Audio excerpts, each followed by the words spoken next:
Окуп жүргөн кезиңде көп кыйналдың окшойт. Сен эсиме түшкөн сайын эмчегим зыкырай берчү эле деп биз табышкандан кийин мага апам да көп айтчу эле.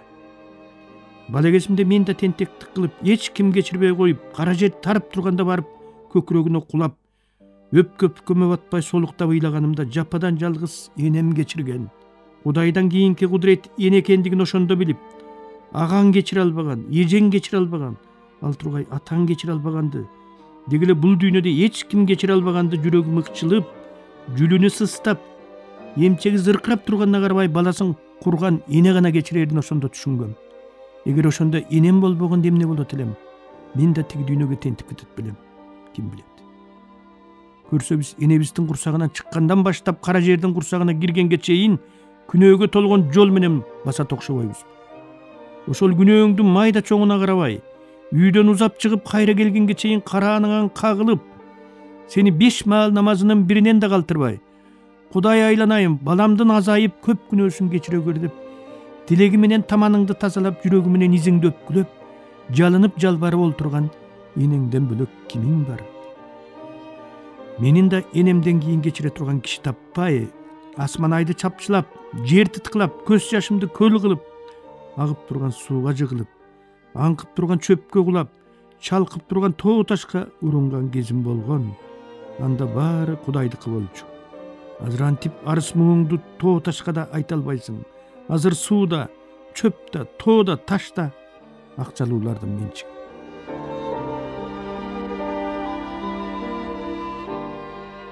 Яни хочу жить деген Жубарымбек бул жарык дүйнөдө 19 гана жыл жашады. Курган баланын келгенинен кеткени бат болду. Аны кечире турган эч ким болбогондон, аны кечире турган энеси болбогондон, аны ак жеринен каралап, ак жеринен ууру туткан, ичинде адамдыгынан акмактыгы көп айбандардын чөөдөй көптүгүнөн тажаганда, көстөрү көрбөсө да жок дегенде буту көрсүн деп жолго өз каны менен «Я не хочу жить» деп жазды да, эч ким урушпаган, эч ким үйүнөн кууп чыкпаган, эч ким ууру тутпаган дүйнөгө кете берди. Ушундан бир аз мурда Бишкектин Кичи районундагы ошол «Я не хочу жить» деген жазуусу бар жолго бардым. Кан менен жасалган кыпкызыл жазуу карарып, өчүп окулбай калыптыр.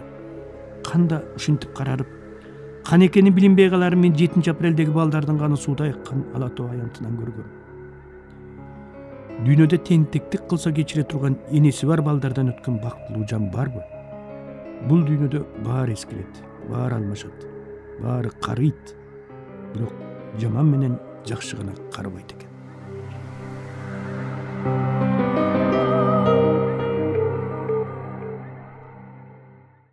Жездем.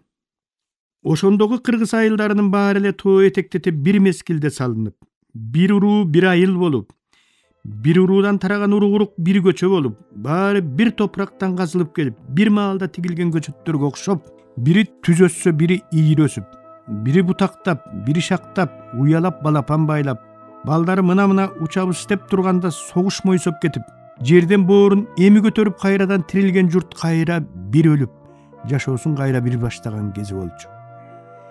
Жестем колунда малы, оосунда сөзү бар, оокаты тың, эл көстөп, журт башкаргандарынын базарын тарытып, айбаткандай кылып, кулакка тартысын кулакка тартып, ат тусун атып жок кылган совет бийлигинен кийин чүкөдөй чачырап, көрүнбөгөнү коктуголоттун ичинде, көрүнгөнү тоо таштын боорунда жашап, анан аларды ошол там таштарынан, коргон короолорунан, кыштоолор менен жайлоолорунан жакага көчүрүп келип отурукташтырган Кыргыздын 3 айылынын бири болгон Ойтерскен кыштагындагы Өмүрзаковдардын эң улуусу болчу.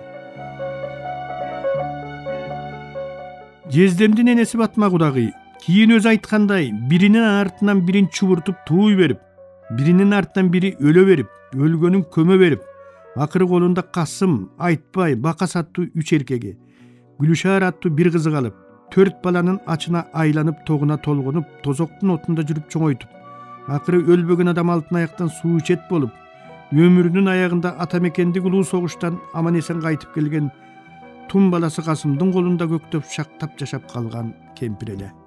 Азыр бири бай, бири кедей болуп, кедейинин кешиги кедей, байы ушул турган турушу менен эле энесинин курсагынан түшүп келгенсип, Кудай теңирин тааныбай калган кыргыз жигиттеринин баары эле ошол кезде керегеси кердеп, ыңырчагы ырдап, ышы күбүлүп, чаңы чабылып, этеги тизесине жетпей начар турмушта жашагандардын тукум экенин унутуп салышты. Көрсө элди жамандык бириктирип, жакшылык ажыратып турат экен. Энем өлүп, жестемкине келгенден кийинки жылдары ушул 3-1 тууган Өмүрзаковдардын мага кылган мамилелеринде, Гүлнар Кудачанын, Салкын эжем менен Бейшек жеңемдин мээриминде, бириникине барганда бири талашып сүрөт тартып бер деп, кагазтары менен карандашын ала чуркап, чөмөлөнүн үстүнө чыгып алып томолонуп ойногондой үстүмө чыгып алып, чачымды тарап, өрүп, кагаздан бантик байлап томолонуп ойногон жээндеримдин күлкүсүндө ушул 3 үй бүлөнүн мен кирип барганда кабагым кашым дебей жадырап жайнап тосуп алган мээриминде калды. Бирок кайда жүрбөйүн мага баары бир энем жетпей турду. Эң жаман күндөрүм энесиз жашаган күндөр болду. Бирок ага да көндүм. Бир кездеги карегим менен тең айланган энемдин оордун эми тукан эжем басты. Жестемдеги эле кымындай чунак кыялы жок. Кой оозунан чөп албаган, дүйнөдө жок момун киши эле. Энеси батма кудагыйым андан бетер. Жээндеримдин баары менден кичүү. Үйдүн эң улуусу да, кол тийгис кадырлуусу да баягы эле мен болдум. Жестем чарбанын жумушунда өмүрү өткөнчө кажынып иштеди. Жумуштан келгенден кийин да жөнөлтүрө албай, көрө оокат менен алек болуп, малдын чөп чарын тейлеп, алдын тазалап, жүгөндүн сөгүлүп кеткен жерин көктөп, кылаарга иши жок калса жаман тамдагы эч ким кийбеген эс көтүктөрдү жамап жашка олтура берчү. Атаңарды чай иштесеңер боло, мустап калмай болду. Чөп корукта жок болсо эски тамдан карагыла.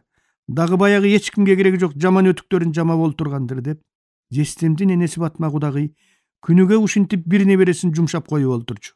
Бригадири деле 3-4 жигит эле чапкылап жестеме келчү. Касым аке, бүгүн сугатка барыңыз. Касым аке, бүгүн чөпкө барыңыз деп. Жестем бирине да каш кагып каяша кылбайт. Чоңдор кайда жумшаса, ошол жака башмалда катып жөнөп берет.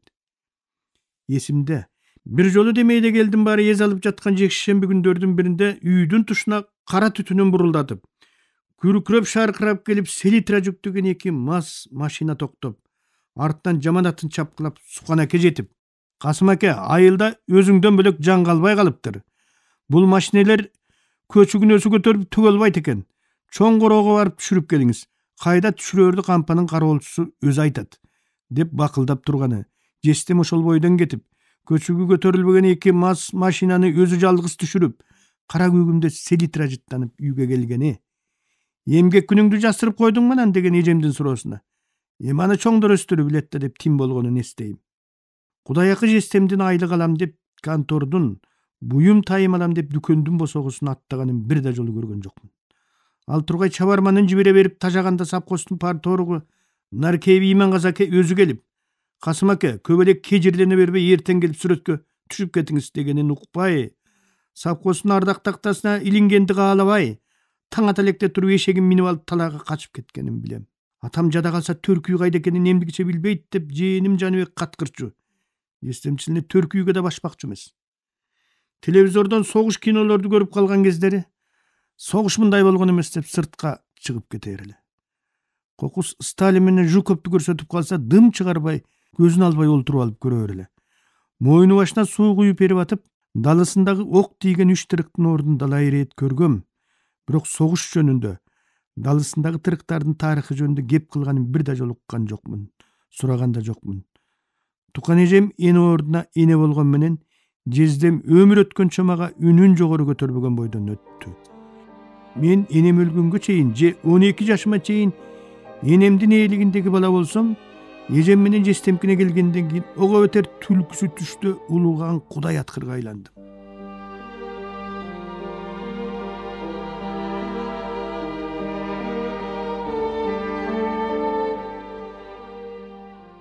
Өрт. Касым аке, бастырмаңар өрттөнүп атат. Бир эшик суук менен кошо кирген коңшубуз Орозалы ушул сөздү айтып алып эле кайра чыкты. Эшектин жүгөнүн жамап олтурган жестем атып туруп эшикке жөнөдү. Эжем артынан кетти.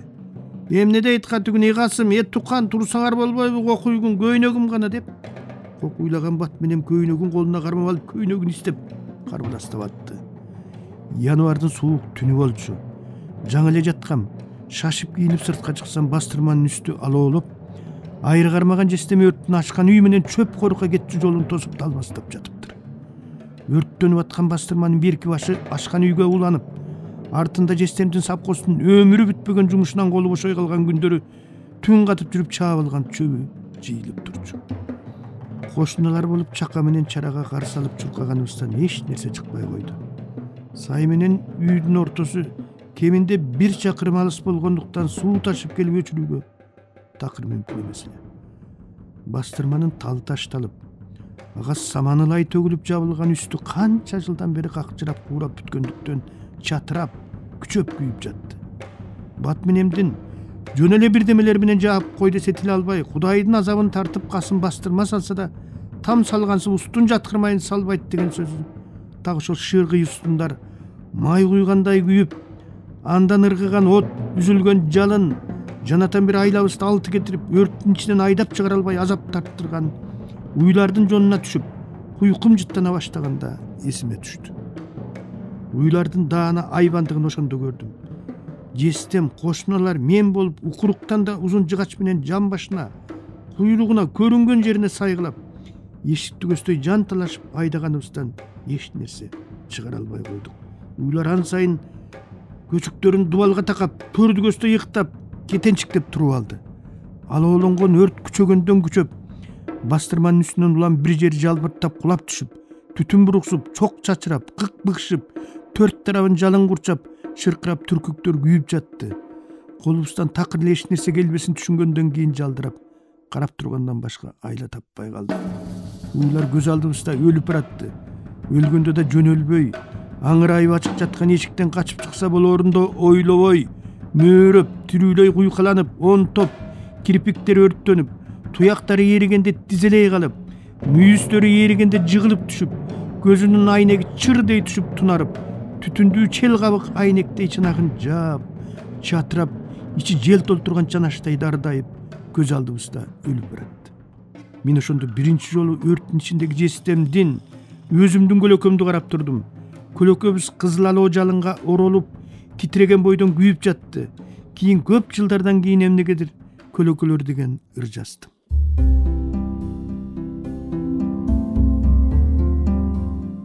Көлөкөлөр карааны калдаңдаган, көлөкөлөр айланган, айланбаган, түшүп турат көлөкө түндөн дагы, түшүп турат көлөкө айбандардан.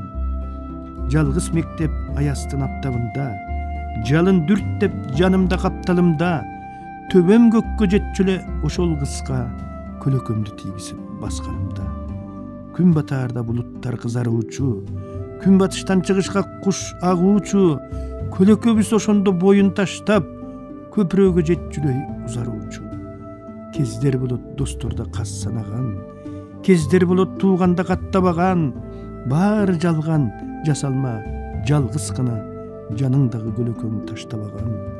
Сен кичирсең кичирип кичинеден, сен өрттөнсөң өрттөнүп титиреген, көлөкөдөй жакынды таба албайсың, көргө чейин бир кеткен киши менен. Көлөкө бар көңүлдө, чөлдө, күндө, көлөкө бар мүрзөдө, дөңдө, гүлдө, көөдөнүмдү таш менен жанчып чыгам, көлөкөсүз жандарды көргөнүмдө.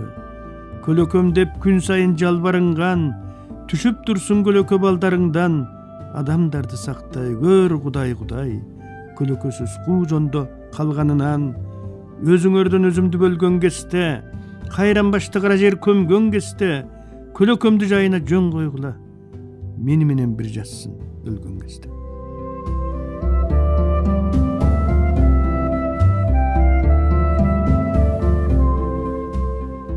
Жестеме кошуналар кошулуп түнү бою уй союп, мен сайдан түнү бою фляга менен суу ташып чыктым.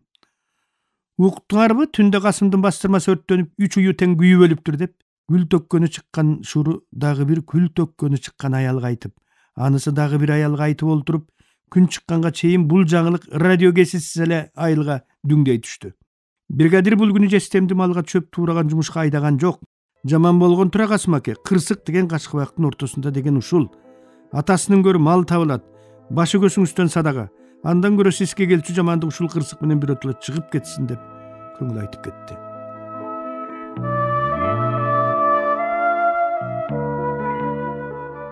Эки жаштагы Жаныбектир шумдуктай ыйлаак болгондуктан айласы кеткен тукан эжем алдына алып олтуруп оозуна эмчегин салып коюп уй саачу эле. Эми саай турган уyu да жок, Жаныбектин да жаагы басылды. Жестемдин уйларына кайгырган ушул болдубу ким билсин. Үйдөн чыгып кеткен боюнча кечки күнгө чейин чөп коруктан, эскускуй өтүп чокойлор инген жаман тамдан такыр эле чыкпай жесирин жерге салып калды. Баары бир чакыртка менен келбей турганын түшүнгөн Батменем да бар атаңды чай иштеп чакырып кел деп небересин жумшаганын коюп, анда санда үшкүрүп коюп, айнектен түшкөн күндүн жарыгына жүн тутуп олтурду. Жестемдин бул дүйнөдө душманы болбогондуктан айылда ага кара санаган бир дагы жан жок эле.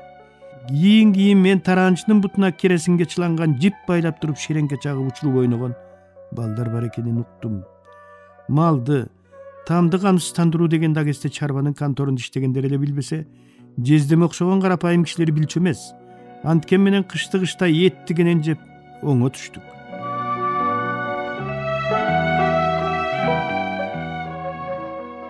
Анда энемдин тирүүгеси, сабактан тарап чыгаары менен тукан эжемкине зуу коем. Тукан эжемкине эле баргым келе берет. Анткен алардын уyu бар, биздин уюбуз жок. Эжем дайыма жаңыбышкан нан менен сүттүн камгаймагын калтып келип алдыма коюп, энеме көргөзбөй бат-бат жеп алып кетип кал дейт. Эжемдин энем дегени кайненеси, жестемдин энеси Батма кудагый. Эжемдин эмне үчүн энеме көргөзбөй жеп ал дегенин түшүнбөйм. Балким бул да бир ошол кездеги келиндердин ыйманы беле, же чында беле эжем кайненесинен коркчу беле, билбейм. Мен болсо Батменемди такыр эле эне деп айта албай, өлөр өлгөнчө кудагый деп жүрүп өттүм.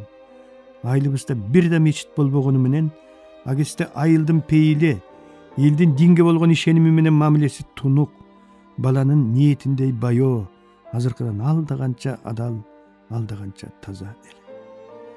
Айыл боюнча бир эле молдобуз, бир эле мет пунктубуз бар болчу. Айыл журааттарын мет пункттагы али кежеге таңдырып, жин шайтан тийгендерин Садык молдого окуттуруп, колу буту сынгандарын Абдырал атага шак-шактатып алып эле басып кетип, тиричилигин кыла берчү. Орнунда ысык анан суук деген эки гана түрү болор эле.